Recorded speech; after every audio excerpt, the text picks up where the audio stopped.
So some of my cases recently have included the issue of appropriate adults in police custody. And so this is a very brief recording in relation to some of the issues around appropriate adults and those who are mentally vulnerable. So if we can imagine the scenario, a person is brought into police custody.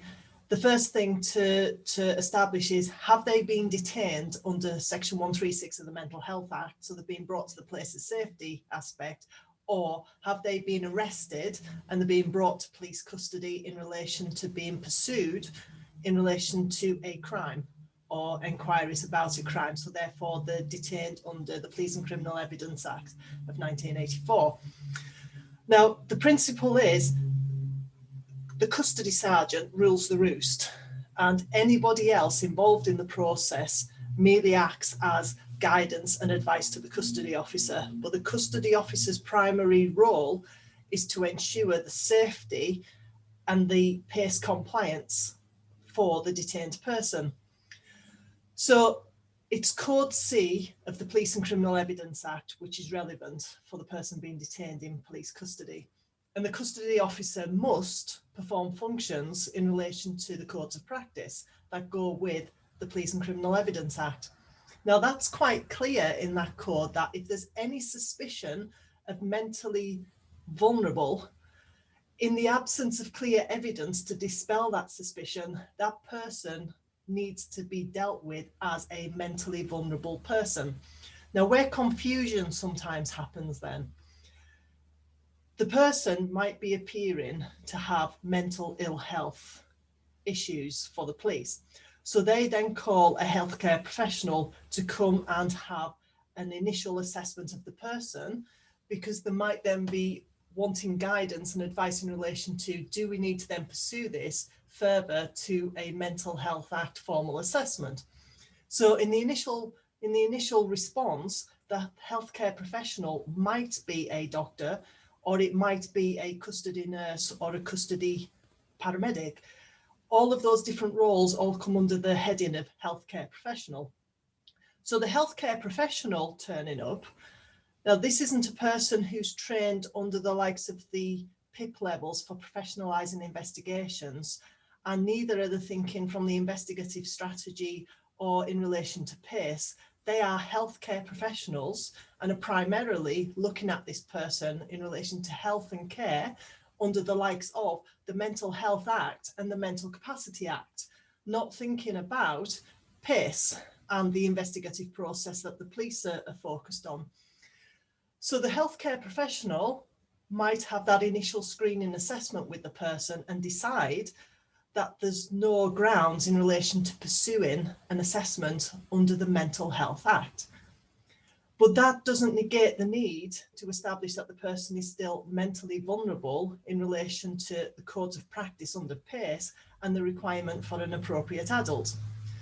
So the healthcare professional might then tick their sheet in relation to appropriate adult and say no. However, their advice there is just advice. It's not a mandatory instruction to the custody sergeant. So the custody sergeant then receiving that takes it into consideration, but ultimately they are the ones that are responsible for making that decision, that do they still deem this person to be mentally vulnerable? And the issue around mental vulnerability in relation to Code C is that the person may not understand the significance of even what's being said to them, or the significance of their responses or lack of responses, which may then mean that the person gives misleading information or self-incriminating information. And that's where sometimes the confusion happens. The custody sergeant sees from the healthcare professional, they've ticked no appropriate adult, and then just goes along with that thinking that they've instructed them. But it's the custody sergeant's decision in relation to everything around that detainee.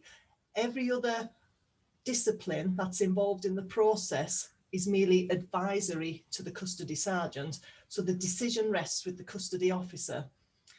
Now, if then the appropriate adult is brought, the next area sometimes is that the appropriate adult acts very passively throughout the process.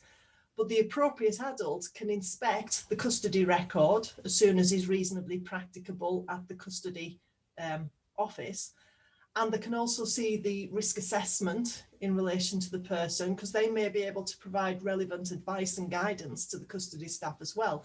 And again, it's all about your Article 2 compliance in relation to positive obligations and involving as many people as possible in the risk assessment part. So if the appropriate adult is this person's nearest and dearest and next of kin, then they can facilitate the best possible communication process between the investigation staff and the detainee.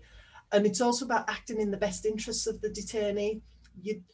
You have trained appropriate adults who are available, but sometimes the relative who has got the trust and understanding and who knows the detainee can actually be the better appropriate adult if they're suitably briefed in relation to what their role actually is. It's not just to sit quietly at the back of the room and not get involved.